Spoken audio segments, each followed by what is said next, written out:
original story narrated exclusively for love written in silence.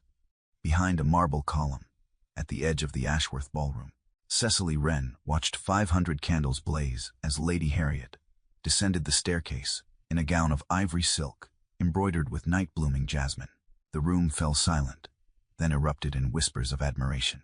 Cecily's hands trembled against her plain cotton skirt, her chest tight with a pride so fierce it felt like grief, because no one in that glittering crowd knew her name. She had poured 6 weeks of her father's genius and her own sleepless nights into that masterpiece, and she would be forgotten before the last waltz ended. Then across the sea of silk and diamonds, the Duke of Hartfield's eyes found hers.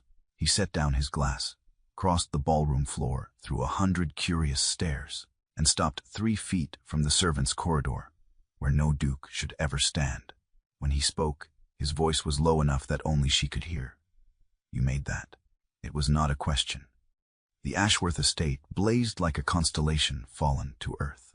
Every window of the great house glowed amber in the September dusk, and the long drive was choked with carriages disgorging London's finest families in clouds of perfume and rustling taffeta. Inside, the ballroom had been transformed into something out of legend. 500 beeswax candles burned in crystal chandeliers. White roses climbed silk-draped columns. An orchestra tuned behind a screen of potted orange trees, their fragrance mingling with the scent of champagne and expensive powder. Lady Harriet Ashworth's debut ball had been planned for a year. Her brother, Edward, Duke of Hartfield, had spared no expense. The guest list included 3 earls, a viscount, 2 members of Parliament, and half the marriageable sons of the peerage. Everything had been arranged to announce that the Ashworth family, ancient and powerful, was ready to present its jewel to society. But the true jewel of the evening was the gown. Cecily had finished the final stitches at dawn that morning. Her fingers ached. Her eyes burned. She had slept perhaps 10 hours in the last 6 days. But when the housemaid carried the gown upstairs on its padded hanger, wrapped in muslin like a sacred relic, Cecily had allowed herself one moment of satisfaction so complete it felt like pain. Ivory silk, hand-embroidered botanicals in silk thread, so fine it caught the light like spiderweb. Night-blooming jasmine twined up the bodice and spilled across the skirt in a design that looked effortless, but had required 2 weeks of careful planning and another 2 of execution. The neckline was modest but elegant. The waist sat exactly where it should. The skirt moved like water. It was the finest thing Cecily had ever made, perhaps the finest thing she would ever make. And now, at 8:30, as the first strains of a minuet drifted through the house, she stood behind a marble column near the servants' corridor and watched her creation descend the staircase on someone else's body. Lady Harriet was lovely, barely 18, with dark curls and her brother's steady gray eyes. She moved with the careful grace of a girl who had been taught how to enter a room. But it was the gown that stopped conversation. Cecily saw it happen in real time. The rustle of fans pausing, heads turning, a wave of silence rippling outward from the base of the stairs as Harriet stepped into the candlelight, and the jasmine embroidery seemed to glow. Then the whispers began. Exquisite. Where on earth did she find such a design? I have never seen work like that. Cecily's throat tightened. She pressed her spine against the cool marble and willed herself invisible. She was not a guest. She had no place in this room. Her presence was tolerated only because the housekeeper, Mrs. Dalton, had taken pity and allowed her to watch from the shadows. Her own dress was plain gray cotton, high-necked and severe, the kind a governess might wear. Her hands bore the faint scars of needle pricks and the calluses of her trade. She belonged to a different world entirely. But for this one moment, she let herself feel it. Pride, fierce and bright and aching. She had made that. Her mind, her hands, her father's training. Every stitch was hers. You made that. The voice came from her left, low and quiet, and far too close. Cecily's head snapped around.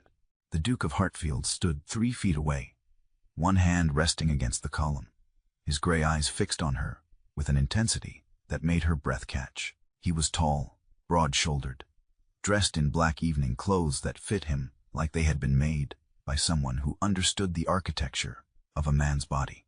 His dark hair was swept back from a face that might have been handsome, if it were not so carefully controlled. He looked like a man who had learned young not to let anything show. Cecily straightened. "Your Grace, you made that gown," he said again. Not a question, a statement. She hesitated. It was dangerous to claim credit, dangerous to be noticed. But she had spent 6 weeks pouring her soul into silk and thread, and she would not lie about it. "Yes." His gaze moved from her face to the ballroom, where Harriet was now surrounded by admirers, and then back. "It is extraordinary." Cecily felt something twist in her chest. She had heard praise before. Polite murmurs from Lady Ashworth, appreciation from the housekeeper. But this was different. He was looking at her like she had done something that mattered. "I know," she said. His brows rose slightly, the faintest suggestion of surprise. Most women in her position would have demurred, would have said something modest and self-effacing. "Thank you, Your Grace. You are too kind. I only did my best." Cecily had watched her father die believing that talent spoke for itself. She would not make the same mistake. "My father was a master tailor," she continued, meeting his eyes. "He trained me from the time I could hold a needle. That gown represents 15 years of apprenticeship and 6 weeks of work I am proud of. So yes, it is extraordinary." For a moment, he simply looked at her. Then the corner of his mouth shifted. Not quite a smile, something more complicated. "What is your name?" "Cecily Wren." "Miss Wren." He inclined his head slightly, a gesture of respect that felt surreal in this context. A duke acknowledging a seamstress in the middle of his sister's debut ball. "I am glad my sister had the good sense to hire you." "Your sister did not hire me," Cecily said. "Your housekeeper did. 6 months ago. I work from the East Wing." "The East Wing," he repeated slowly. "The converted linen room," she clarified. "It has good light." Something flickered across his face. She could not name it. Before she could try, a voice cut through the moment like a blade. "Edward." A woman appeared at his elbow. Tall, elegant, dressed in deep blue silk with sapphires at her throat. Her blonde hair was arranged in perfect curls. Her smile was polite and practiced. Lady Caroline Fairfax. Cecily recognized her from the formal dinner 3 nights prior, when Cecily had been summoned to adjust the hem of Lady Ashworth's gown, and had passed the dining room, on her way back to the workroom. Lady Caroline's gaze flicked to Cecily, registered her presence with the barest flicker of distaste, and dismissed her entirely. "They are calling for the first waltz," Caroline said, resting her gloved hand on Edward's arm with the ease of long familiarity. "You promised it to me." Edward's expression smoothed into something unreadable. "Of course." He glanced back at Cecily. Their eyes met for one brief, charged moment. Then he turned and allowed himself to be led back into the light and music and glittering crowd, where he belonged. Cecily watched him go. Her heart was beating too fast. Her hands were trembling again. She slipped back through the servants' corridor, past the kitchens where the staff was preparing the midnight supper, and climbed the narrow stairs to the East Wing. The converted linen room was dark and quiet. Bolts of fabric leaned against the walls. A half-finished bodice hung on the dressmaker's form.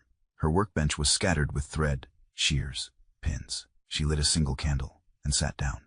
Her fingers found the cuff of her sleeve. There, stitched in silk thread so fine it was nearly invisible, was a tiny sprig of jasmine, the same design as the gown, her signature, hidden where no one would ever see it. Except he had seen it. Somehow, he had known. Cecily pressed her palm against the cool wood of the workbench and let herself breathe. Downstairs, the music swelled. The ball would go on until dawn. Lady Harriet would dance with a dozen young men. The gown would be admired and envied, and copied by modistes across London. And tomorrow, Cecily would go back to being invisible. The morning after the ball, Edward Ashworth stood in the doorway of the converted linen room and told himself he had a reason to be there. He needed to thank Miss Wren personally for her work on Harriet's gown. It was a matter of courtesy, of proper management. His sister's debut had been a triumph, and the seamstress deserved acknowledgement. That was all. The room was smaller than he had imagined, narrow, with a single tall window that let in a shaft of late morning light. Bolts of fabric were stacked against one wall in a rainbow of colors. A dressmaker's form stood near the window, draped in unfinished silk. The workbench was organized with military precision.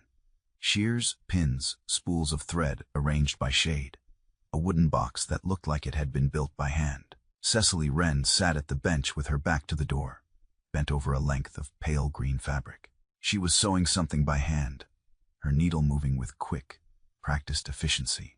She wore the same gray dress as last night, her dark hair pinned back in a simple knot. No jewelry, no ornamentation. She did not look up. "If you have come to commission something, Your Grace, you will need to speak with Mrs. Dalton first," she said without turning.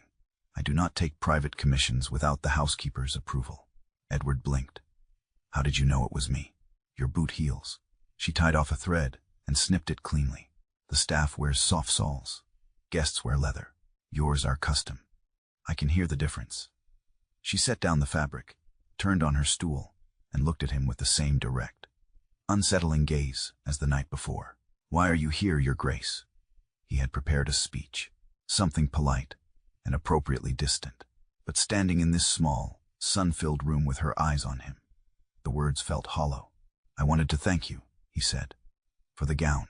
Harriet has received 7 invitations this morning, 3 to dinners, 4 to garden parties, 1 from the Countess of Marlowe, who has not spoken to our family in 5 years. Cecily's mouth curved slightly, not quite a smile.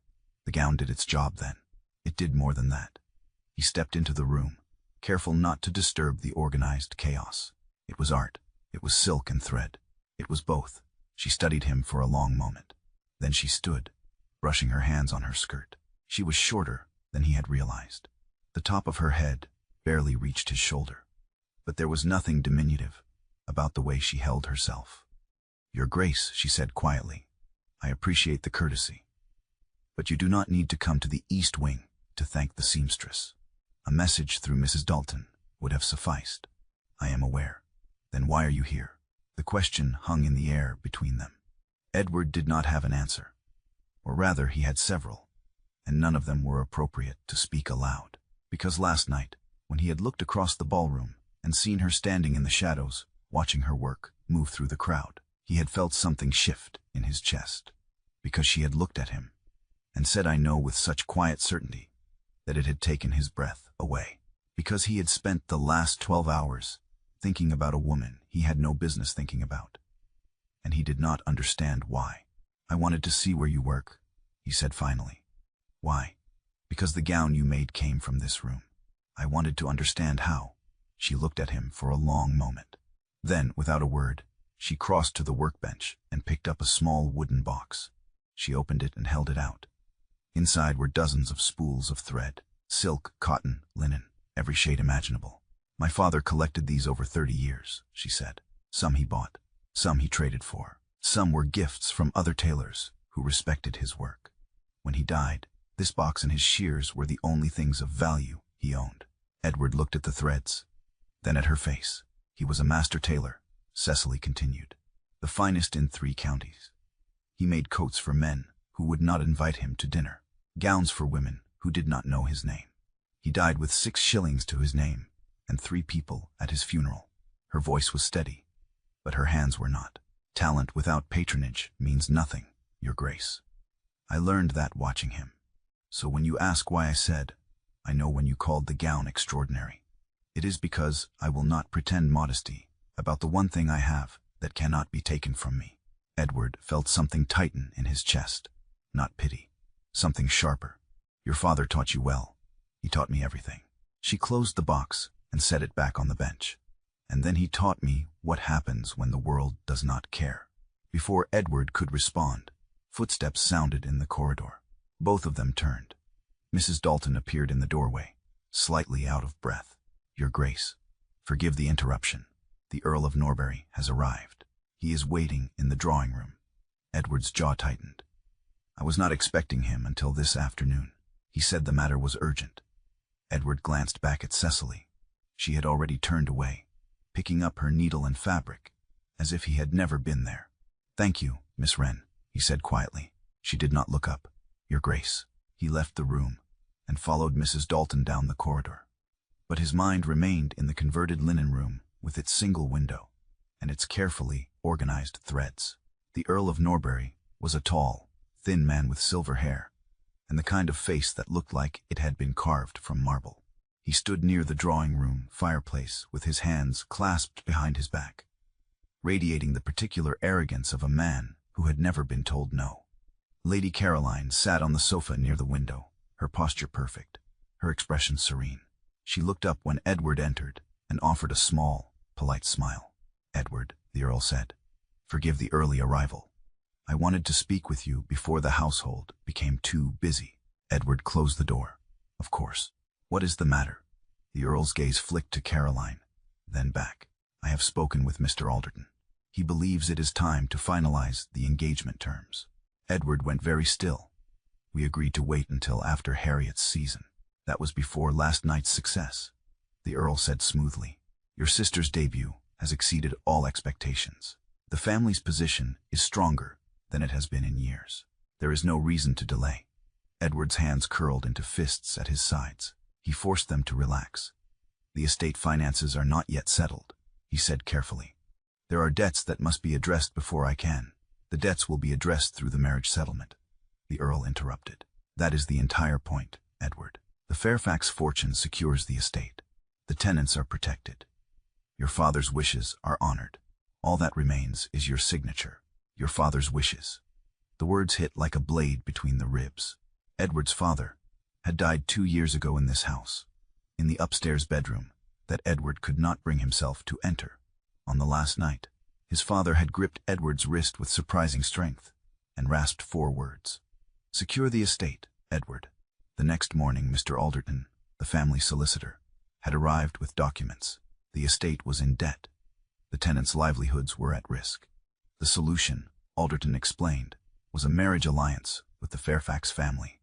Lady Caroline's dowry would settle the debts and ensure the estate's survival for another generation. It was duty. It was necessity. It was what his father had wanted. Edward had given his word. "I have not forgotten my obligations," Edward said quietly. "I am glad to hear it." The Earl's smile did not reach his eyes. "Then we may proceed."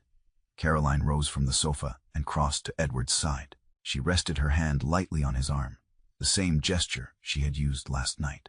"I know this is not easy," she said softly, "but it is the right thing for both our families." Edward looked down at her. She was beautiful, accomplished, everything a duchess should be. He felt nothing. "I will speak with Alderton," he said. The Earl inclined his head. "Excellent. I will remain at the estate for the week. We can finalize the details before I return to London." He turned and left the room, his footsteps echoing down the corridor. Caroline lingered. She looked up at Edward with something that might have been sympathy. "You are a good man, Edward," she said. "Your father would be proud." She followed her father out, leaving Edward alone in the drawing-room with the weight of a promise he could not break and did not want to keep. That evening, Edward found himself in the library. It was his favorite room in the house. 2 stories of books, a fireplace large enough to stand in, and tall windows that overlooked the gardens. He had come here as a boy to hide from tutors, as a young man to escape the endless social obligations his mother orchestrated. Now as Duke, he came here when he needed to think. He was not thinking clearly. He poured himself a brandy and stood at the window, watching the last light fade from the sky. A sound made him turn. Cecily Wren stood in the doorway, a book tucked under her arm. She froze when she saw him. "Forgive me, Your Grace," she said quickly. "Mrs. Dalton said I might borrow from the library. I did not realize you were here." "You are welcome to stay," Edward said. She hesitated. Then she crossed to one of the shelves and began scanning the spines with the focused attention of someone who knew exactly what she was looking for. Edward watched her. She moved through the room like she belonged there, her fingers trailing along the leather-bound volumes with something close to reverence. "What are you looking for?" he asked. "A book on botanical illustration," she said without looking at him. "I am designing a gown with ferns. I want the detail to be accurate." "You study botany." "I study anything that helps me work." She pulled a volume from the shelf and opened it, flipping through pages of detailed engravings. "My father used to say that a tailor who only knows fabric will only ever make clothes. A tailor who knows the world makes art." Edward set down his glass. "Your father sounds like he was a remarkable man." He was. She closed the book and looked at Edward directly. "He was also a fool. How so? He believed his work would speak for itself. That talent and integrity were enough. Her voice was quiet, but edged with something sharp. They are not. He died poor and forgotten, and I will not make the same mistake. What mistake is that? Waiting to be seen. The words hung in the air between them. Edward felt something shift in his chest, a recognition he did not want to name. And how do you intend to be seen, Miss Wren? She met his gaze. By making things so beautiful, they cannot be ignored. Before he could respond, the door opened. Lady Ashworth swept in, followed by Harriet, both dressed for dinner. Edward, there you are, his mother said. We are waiting for you in the dining room. The Earl and Lady Caroline are already seated. Her gaze flicked to Cecily, registered her presence with the same polite dismissal as Caroline had used, and returned to Edward. Miss Wren, she said coolly, the library is not a workroom. Cecily dipped her head. Of course, my lady. Forgive me. She crossed to the door, the book still under her arm. As she passed Edward, their eyes met for the briefest moment. Then she was gone. Edward followed his mother and sister to the dining room, where the Earl and Caroline were waiting, and took his seat at the head of the table. The meal was formal, polite, suffocating. The Earl spoke of the engagement timeline. Caroline smiled. Harriet chattered about the invitations still arriving. Edward's mother presided over it all with the satisfaction of a woman who believed everything was going according to plan. Edward shifted his chair slightly to the left. It was a small movement, barely noticeable, but it blocked the Earl's sightline to the corridor beyond the dining room, where Cecily would have to pass on her way back to the East Wing. Caroline noticed. Her gaze flicked to Edward's chair, then to his face. She said nothing, but she knew. The commission was extended 3 days later. Harriet's debut had been such a success that Lady Ashworth decided a full season's wardrobe was required. Morning gowns, afternoon dresses, evening wear, walking costumes, riding habits, at least 24 pieces, each one requiring the same level of detail and craftsmanship as the debut gown. Mrs. Dalton delivered the news to Cecily in the workroom with an apologetic smile. It will be at least 3 months of work, Miss Wren, possibly 4. Lady Ashworth has requested that you remain at the estate for the duration. Cecily's hands stilled on the fabric she was cutting. 3 months, 4 months, an entire season. I understand, she said quietly. Mrs. Dalton hesitated. There is one complication. The Earl of Norbury has expressed concern about your continued presence in the house. He believes it is inappropriate for a tradesperson to reside in the family wing. Cecily's jaw tightened. I work from the East Wing, Mrs. Dalton. I have never entered the family quarters without permission. I know, but the Earl has influence. If he insists, he will not. The voice came from the doorway. Both women turned. Edward stood in the corridor, his expression unreadable. Your Grace, Mrs. Dalton said, startled. Edward stepped into the room. His gaze moved from the housekeeper to Cecily, then back. Miss Wren's work requires proximity to the household, he said. The East Wing is appropriate. If the Earl has concerns, he may bring them to me directly. Mrs. Dalton's eyes widened slightly. Of course, Your Grace. She curtsied and left the room, closing the door behind her. Cecily set down her shears. You did not need to do that. The Earl does not dictate who works in this house, Edward said. I do. And yet you are engaged to his daughter. The words came out sharper than she intended. Edward's expression did not change, but something flickered in his eyes. Not yet, he said quietly. Cecily looked at him, really looked at him.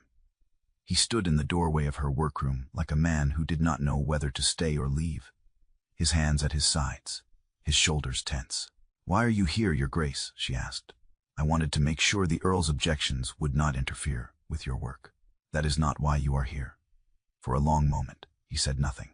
Then he crossed to the workbench and picked up a spool of thread, dark green silk. He turned it over in his hands, his thumb brushing the smooth surface. My father told me that duty was the only thing that mattered, he said.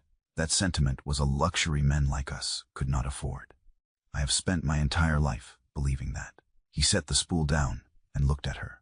And then I met a woman who looks at the world and says I know, and I do not understand why I cannot stop thinking about it. Cecily's breath caught. You should stop thinking about it, she said quietly. I am aware. You are engaged. or you will be.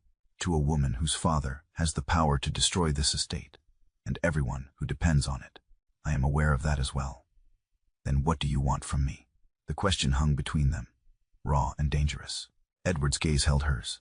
I do not know. Cecily felt something crack inside her chest. Not quite breaking, but close. You should go, Your Grace, she said. Before someone notices, you are here. He nodded slowly, but he did not move. The work requires proximity, he said finally. That is what I told Mrs. Dalton. It was not entirely a lie. He turned and left the room, his footsteps echoing down the corridor. Cecily stood alone in the workroom, her hands trembling, and wondered how long she could survive in a house where the one person who truly saw her was the one person she could never have. The weeks that followed developed a rhythm that felt both inevitable and impossible. Edward found reasons to visit the workroom, always with a pretext. A question about Harriet's wardrobe, a request to see fabric samples, a message from his mother. Cecily never questioned it. She answered his questions, showed him her work, spoke to him with the same directness she used with everyone. But the air between them grew heavier with each encounter. One afternoon, he noticed the embroidery on her cuff, a tiny sprig of jasmine, stitched in thread so fine it was almost invisible. You signed it, he said. She glanced down. I sign everything I make, just not where anyone can see. He reached out, his fingertips brushing the fabric. The touch was brief, barely there, but she felt it like a brand. She pulled her arm back, not quickly, but deliberately. Your Grace, she said quietly, you should not be here. I know. Then why do you keep coming back? He looked at her with an expression she could not name. Because this is the only room in the house where I do not have to pretend. The words broke something open inside her. She wanted to tell him to leave, to stop looking at her like she was something he could not have, to remember his duty and his promise, and the 200 families who depended on him making the right choice. But she did not, because she understood what he meant. This room, with its bolts of fabric, and its single window, and its carefully organized threads, was the only place where she did not have to be invisible, and he was the only person who had ever walked into it and seen her. The household dinner, 3 nights later, was a study in controlled tension. The Earl sat at Edward's right, expounding on estate management with the confidence of a man who believed his opinions were facts. Lady Caroline sat across from him, serene and beautiful, her conversation polite and perfectly calibrated. Harriet chattered about the upcoming garden party at the Marlowe estate. Lady Ashworth presided with satisfaction. Edward sat at the head of the table and felt like he was drowning. Halfway through the second course, the Earl's gaze drifted toward the corridor, beyond the dining room. I understand the seamstress is still in residence, he said casually. Lady Ashworth nodded. Miss Wren. She is completing Harriet's wardrobe. A tradesperson living in the house for months, the Earl said. It sets an unusual precedent. She works from the East Wing, Edward said. She does not intrude on the household. Still, the Earl's smile was thin. One wonders if such proximity is entirely appropriate. Edward set down his fork, very carefully. Then he shifted his chair, just slightly, just enough. The movement blocked the Earl's sightline to the corridor, where Cecily would pass on her way to the kitchens. The Earl's eyes narrowed. Caroline's gaze flicked from her father to Edward. She said nothing, but her expression was unreadable. Miss Wren's work is exemplary, Edward said quietly. Her presence is a credit to this house. The Earl's jaw tightened. Of course, Your Grace. The meal continued, but the tension did not dissipate. Later, when the ladies had retired, and the men remained at the table with port, the Earl leaned back in his chair and studied Edward with cold calculation. You are playing a dangerous game, Edward. Edward met his gaze. I do not know what you mean. Do you not? The Earl's voice was soft, lethal. You have given your word. The engagement will be announced. The estate will be secured. If you jeopardize that for a passing fascination with a seamstress, you will destroy everything your father built. Edward's hands curled into fists beneath the table. I have not forgotten my obligations, he said. See that you do not. The Earl rose and left the room. Edward sat alone at the table, staring at the dregs of his port, and felt the cage close tighter around him. Late that night, unable to sleep, Edward returned to the library. He found old Jennings there, his father's retired valet, sitting by the fire with a book. Jennings had served the family for 40 years before retiring to a cottage on the estate. He still visited the house occasionally, more out of habit than necessity. "Your Grace," Jennings said, rising. "Sit, please," Edward said. "I did not mean to disturb you." Jennings settled back into his chair. Edward poured himself a brandy and stood at the window, looking out at the darkened gardens. "You look troubled, my lord," Jennings said quietly. Edward let out a slow breath. "Do you remember my father's last night?" "I do. What did he say?" "Exactly." Jennings frowned. He said, "Secure the estate. Be stronger than sentiment." Edward turned. "Did he mention Lady Caroline?" Jennings hesitated. "No, my lord. He did not." "Did he mention the Fairfax family at all?" Jennings's expression grew troubled. He spoke only of the estate. "Mr. Alderton arrived the next morning with the marriage terms. I assumed that my father had discussed it with him beforehand." "Yes." Edward set down his glass. His hands were shaking. "What if he had not?" Edward said quietly. Jennings stared at him. "My lord, what if the promise was never about marrying Lady Caroline? What if it was only about securing the estate?" And Alderton reframed it afterward. The silence that followed was deafening. "That would be a grave accusation, Your Grace," Jennings said slowly. "I know, but if it were true—" Jennings trailed off, his expression stricken. "If it were true, then you have been honoring a lie." Edward closed his eyes. A lie. The cage that had bound him for 2 years might never have been locked at all. And if that were true, then every day he had spent preparing to marry Caroline, every moment he had told himself he had no choice, had been a choice, the choice to stay safe, to avoid the terrifying freedom of deciding for himself. He opened his eyes and looked at Jennings. "Do not speak of this to anyone," he said. "Of course, my lord." Edward left the library and climbed the stairs to his room, but he did not sleep. He lay awake until dawn, staring at the ceiling, and felt the foundations of his entire life begin to crack. The discovery came 2 weeks later, entirely by accident. Edward had been searching his father's study for estate documents when he found the correspondence tucked into the back of a drawer. Letters between Mr. Alderton and the Earl of Norbury, dated 6 months before his father's death. He read them twice, then a third time. The marriage terms had been drafted before his father died. The financial arrangements, the timeline, the specific clauses tying the Fairfax dowry to the estate's debts. All of it written before the deathbed scene. All of it signed by Alderton and the Earl. Edward's father's signature was nowhere on the documents. Edward sat at the desk, the letters spread before him, and felt the cage shatter. His father had never promised him to Caroline. Alderton had manufactured the match to serve the Earl's financial interests. The sacred duty that had governed Edward's life for 2 years was a fiction built by men who stood to profit from it. He had been lied to, and he had believed it because believing was easier than choosing. Edward's hands shook as he folded the letters and locked them in the desk drawer. He did not know what to do with this knowledge. Did not know how to dismantle a promise that had never been real without destroying everything around it. But he knew one thing. He could not marry Caroline. Not now. Not ever. The Earl announced the engagement date at dinner 3 nights later. "The 20th of next month," he said, raising his glass. "A spring wedding. The banns will be read starting Sunday." Lady Ashworth beamed. Harriet clapped her hands. Caroline smiled serenely. Edward sat frozen at the head of the table, the letters burning in his mind. "Edward," his mother prompted. He forced himself to lift his glass. "To the 20th. The words tasted like ash. After dinner, the Earl cornered him in the corridor. "I trust there will be no further delays," the Earl said quietly. Edward met his gaze. "No good." The Earl's smile was cold. "I would hate for anything to jeopardize this arrangement. It would be unfortunate if certain debts were called in prematurely, or if your sister's seamstress lost her brother's apprenticeship bond." Edward went very still. "What did you say?" "Young Daniel Wren, apprentice to a printer in the village. The bond is co-signed by your steward, is it not? It would be a shame if that arrangement were to dissolve. The boy would lose his position. His sister would lose her income.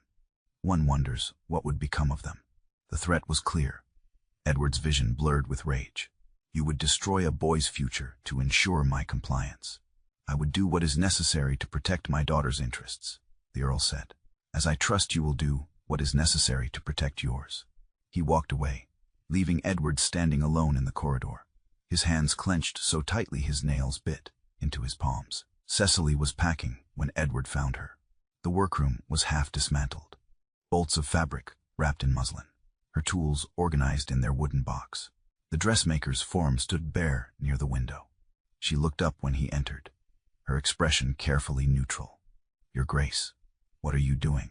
The Earl's steward delivered a message this morning. My commission is complete. I am to vacate the East Wing by week's end. Edward's chest tightened. Harriet's wardrobe is not finished. Lady Ashworth has hired a modiste from London to complete it. Cecily folded a length of silk with precise, controlled movements. I am no longer needed. That is not true, is it not? She looked at him directly. The engagement is announced. The wedding date is set. My presence here is an inconvenience. The Earl has made that clear. Edward crossed the room. Cecily, do not. Her voice was quiet, but edged with steel. Do not come here and tell me. This is not what you want. You have had weeks to act. Weeks to say something, anything, and you have chosen silence. It is not that simple. It is exactly that simple. She set down the silk and faced him. You are the Duke of Hartfield. You have more power than anyone I have ever known, and you are using it to do nothing. If I break this engagement, the Earl will destroy your brother's apprenticeship. Cecily froze. What? He threatened it this evening. If I do not marry Caroline, Daniel loses his bond. For a long moment, she said nothing. Then she let out a slow, shaking breath. So that is the cage, she said quietly. Not duty, not honor, fear. Edward flinched. I am trying to protect you, he said. I do not need your protection, Cecily said.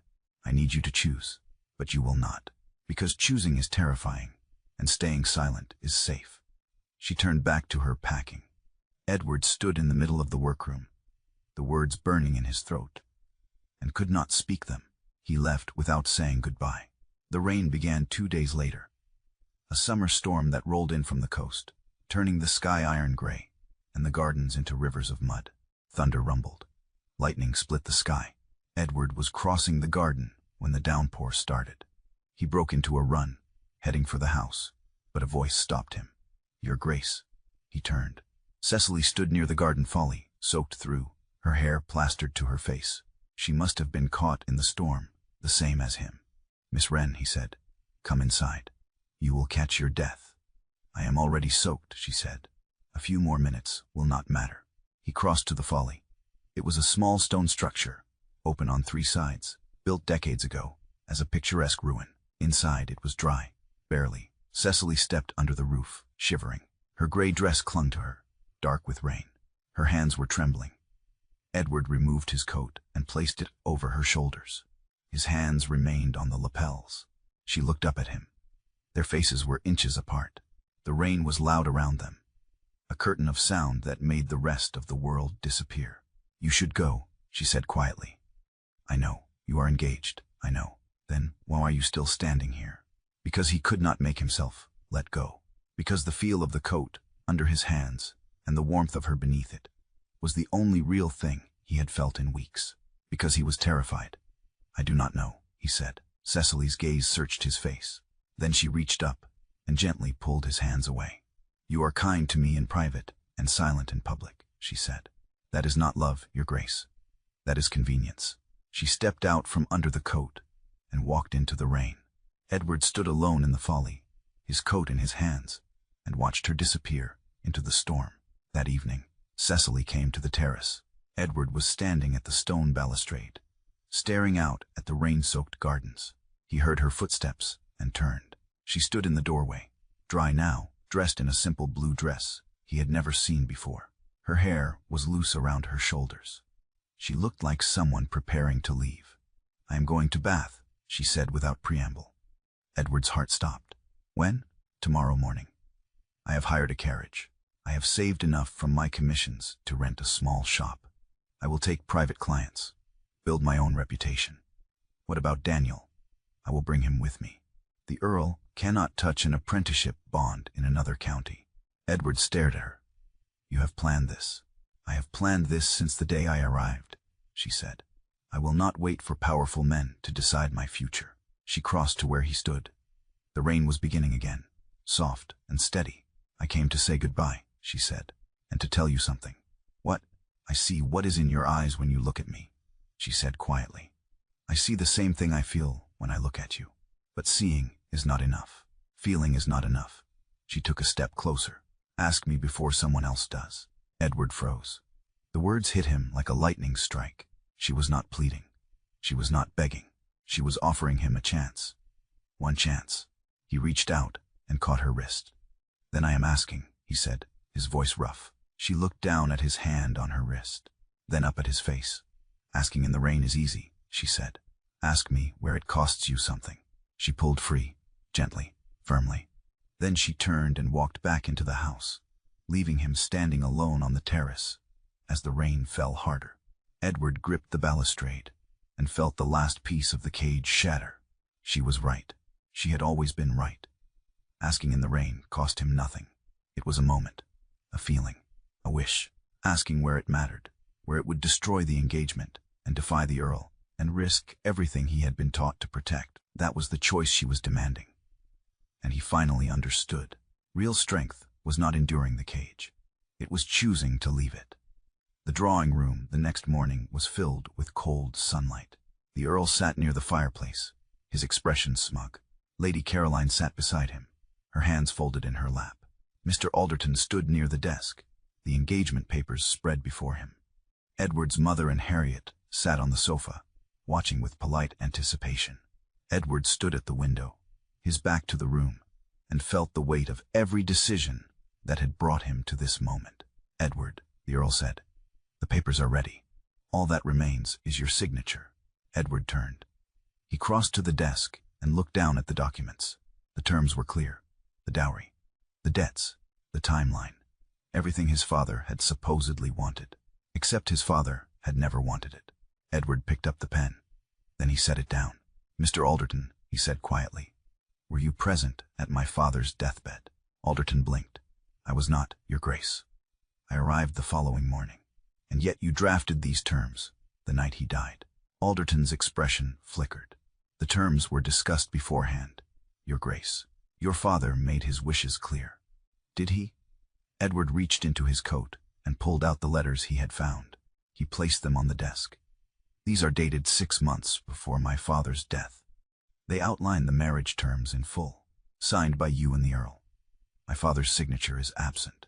The room went silent. The Earl's face darkened. What are you implying? Edward looked at him. I am not implying anything. I'm stating a fact. My father never promised me to Lady Caroline. You and Alderton manufactured that promise to serve your financial interests. Alderton stepped forward. Your Grace, I assure you, old Jennings was present at the deathbed, Edward continued. He confirmed what I have suspected. My father said, secure the estate. Be stronger than sentiment. He did not name the Fairfax family. You added that instruction afterward. He turned to Caroline. She was watching him with an unreadable expression. You deserved honesty from the beginning, Edward said. I am sorry you did not receive it. He placed the unsigned papers on the table. I will not sign a contract built on a reframing of a dying man's words. The Earl shot to his feet. You gave your word. I gave my word to honor a promise that was never made, Edward said. I will not compound that lie with a marriage neither of us wants. Caroline stood slowly. For a long moment, she looked at Edward. Then she turned to her father. He is right, she said quietly. The Earl stared at her. Caroline, I do not love him, father. I never have, and he does not love me. She looked back at Edward. I wish you had found the courage to say this months ago, but I am grateful you found it now. She walked out of the room, her head high. The Earl's face was purple with rage. You will regret this, Ashworth. I will call in every debt. I will destroy, you will do nothing, Edward said, because if you threaten this estate, or anyone under my protection, I will ensure every person in London knows that you and Alderton fabricated a deathbed promise to coerce a duke into marriage. Your reputation will not survive it. The Earl opened his mouth, closed it. Then he turned and stormed out, Alderton scrambling after him. Edward's mother sat frozen on the sofa. Harriet stared at him with wide eyes. Edward, his mother said faintly. What have you done? What I should have done 2 years ago, Edward said. He walked out of the drawing room, through the entrance hall, and out the front door into the morning light. He did not have a coat. He had left it in the drawing room. He did not care. He ran to the stables, saddled his horse, and rode. The road to Bath was muddy and rutted from the rain. Edward pushed his horse hard, his heart pounding, his breath coming in ragged gasps. He reached the crossroads where the estate boundary ended and saw the carriage. It was small, hired, pulled by 2 horses. The driver sat hunched on the box, waiting. Edward dismounted and crossed to the carriage door. It opened. Cecily looked down at him, her expression carefully blank. You left without telling me, Edward said. You had papers to sign. I did not sign them. Her eyes widened. What? I broke the arrangement. Not for the room. Not for the estate. Because Jennings told me the truth, and I could not build a marriage on a lie. He stepped closer. But that is not why I am here. She stared at him. You told me to ask you before someone else did, Edward said. I was too slow. I was afraid. But I am asking now, not because someone else will. Not because it is easy. Because I cannot imagine standing in any room that matters without you in it. Cecily's breath hitched. You left your coat, she said. I left everything. She stepped down from the carriage. Into the mud. Into the rain-soaked road that was the opposite of a ballroom. She took his face in her hands. The hands that had held the needle, that carried her father's gift, that had made beauty out of thread and silk, and she kissed him. Not in a library, not on a terrace, on a muddy road in the open air, at the edge of his world, and the beginning of hers. When they pulled apart, Edward was shaking. I do not know what happens next, he said. Neither do I, Cecily said. But we will figure it out together. She took his hand, and they stood there, on the road between 2 worlds, and chose each other. Weeks later, morning light filled a room in a house that was not quite grand, and not quite modest, but was entirely theirs. The blue silk dress hung in the window. The first garment Cecily had ever made for herself. Not a commission. Not for someone else's body. For hers. Edward stood near the window, tracing the embroidery with 1 finger. Ferns and jasmine, stitched in thread so fine it caught the light. You signed this one too, he said. Cecily watched from the bed, her hair loose around her shoulders, a smile playing at her lips. This one I signed where everyone can see, she said. Edward turned. The light filled the room. Through the open door, the work table was visible, covered in bolts of fabric and spools of thread. The Earl had withdrawn his support. The London modistes whispered about scandal. Half of society refused invitations, but the other half came anyway, because Cecily's work was extraordinary, because talent, when paired with courage, could not be ignored, and because Edward had chosen her, publicly, irrevocably, in a way that left no room for doubt. He crossed to the bed and sat beside her, taking her hand. Do you regret it? He asked quietly. Regret what? Choosing this. Choosing me. The scandal. The closed doors. Cecily looked at him. At the man who had walked out of a drawing room and left everything behind, who had ridden through mud and rain to find her, who had asked her where it cost him something. I regret nothing, she said. She leaned forward and kissed him, slow and certain. Outside, the world continued. The estate was being restructured, the debts addressed through revenue, not marriage. The tenants remained. The house still stood, and in a room filled with morning light and silk thread, 2 people who had spent their lives being told what they were worth finally understood. They were worth everything, because they had chosen to be.